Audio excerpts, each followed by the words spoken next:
Well, President Cyril Ramaphosa has again urged people to restrict their movements and adhere to lockdown regulations. But for some, that's easier said than done. Let me bring in SABC News reporter Gillian Pillay in Diepsloot with a family who's finding it difficult to self-isolate, living in a small place. Some residents in the area are refusing to comply with lockdown regulations and spend their time gambling on the streets. Jill, a very good morning to you. Look, living in what is considered by normal standards as a normal size house is, tough enough when you're in close proximity to your family. You're not used to spending so many times. I always say that this coronavirus is exposing rifts in some families where you realize you don't really get on. But, when you live in a confined space, informal settlements we're talking about, it's compounded, isn't it? It just adds to the frustration that people are going through. As you said there, Blaine, correctly compounded, adds to the frustration, and I don't think one really has insight into the reality of living in a shack until you come down to an informal settlement like the one here in Diepsloot where we're at in Extension 1. Blaine, if I stretch my arms out, I take up more than half of the shack, and if the calculations are correct, it's more than it's 2.5 by 3 meters. So that gives you a sense of how confined the space is. There are no windows in this shack where we are in now, and this galvanized sheeting, Blaine, when the sun strikes this galvanized sheeting, which is now at 11 o'clock, it gets so unbearably hot in a very confined space like this that it's impossible for family members who are told to stay indoors, to self-isolate, to not be on the street, to stay in a space like this. This is the bedroom, this is the living room, this is the bathroom, this is the kitchen. There's no amenities here like a fridge, a toilet, a bathroom. Everything is shared here by hundreds and hundreds of informal settlements. The communal toilet and tap is right outside here.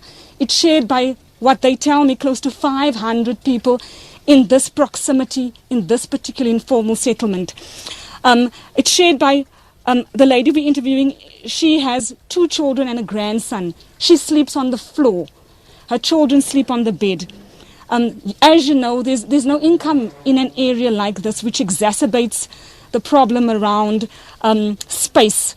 The yard outside where we are in now, where her rental shack is erected, there are 9 other families, and in total there are 22 people in this very small space. Next to a simple corrugated iron separates this shack to the next shack, and people are very closely and densely on top of each other. And when regulations like self-isolate, stay in your home, stay within 1 meter of each other, it's virtually impossible to practice those regulations in a confined space like this. But to talk to us more about the struggles and the frustration around wanting to adhere to the COVID regulations implemented by government, I'm joined now by Monica Monare. Monica, just explain to us what it's like. How difficult also is it to stay within 1 meter of the 3 other people that you share this space with? It's very difficult. We can't even manage to do that, to have space 1 meter away from each other, because we are on top of each other in this shack, and even outside is still the same, because the people are on top of each other, because we are sharing everything. And as you see the conditions of this place, my shack doesn't have windows, and really is tough, because when we do the windows is where the thieves, they're gonna break and get in and battle our houses. And they've been burgling so many times in here, and we have registered the houses long time ago. I did that on 2003, but I'm still on the waiting list. And when we go there, it's been long. Some people are moving, but we don't know who are they, how they are. And how long are we still going to be in the situation like this? Okay, let's talk about government is asking you to self-isolate, to stay indoors. Explain to someone who doesn't know what it's like, how difficult is it to implement government's regulations? Dear, we are sitting indoors, but the problem is one. As we are in here, if I'm affected, I'll affect everybody because we are here with no windows, with no oxygen mask and things like that, and it's very, very stressing me. Let's also talk about hygiene measures. How are you able to keep up high hygiene measures, washing hands, looking at the communal toilets that government is asking you to wash your hands as regularly as possible with soap? That is the best method to fighting this virus. How easy is it in an area, in a confined space like where you are living now? It is not easy. It's very difficult for everyone who lives here because we're sharing the tap. When we go outside, even now, when you go outside, someone has put the bucket there. You can't take someone's bucket out. We respect each other. We have to wait for that bucket to be there, to be full. And from there is where you're going to wash your hands. And someone is coming. And you know, that is also very dangerous for our lives because someone is touching, because this spreading by touching and things like that. Someone is touching the tap from the bathroom. Someone, they are not even bathing their hands. You know, when you go to the tap, you must make sure that you wash the tap first before you can wash your hands. So that, but it's not working for us. I don't think it will work. Also talk to us about when you have to bath in the morning. What is the procedure with the 3 other people that you are living with? When I have to bath, because I'm sleeping on the floor, I have to tell my kids to go out. I'm asking them very nicely, my kids, can I please bath? And they have to go outside. If it's raining, they go into the neighbor's place. I'm asking the neighbor, can they please come there so that I can bath? We living in that thing so that we can survive. But otherwise, this place, we are not happy. Even your blood tells you that I'm not happy in this area.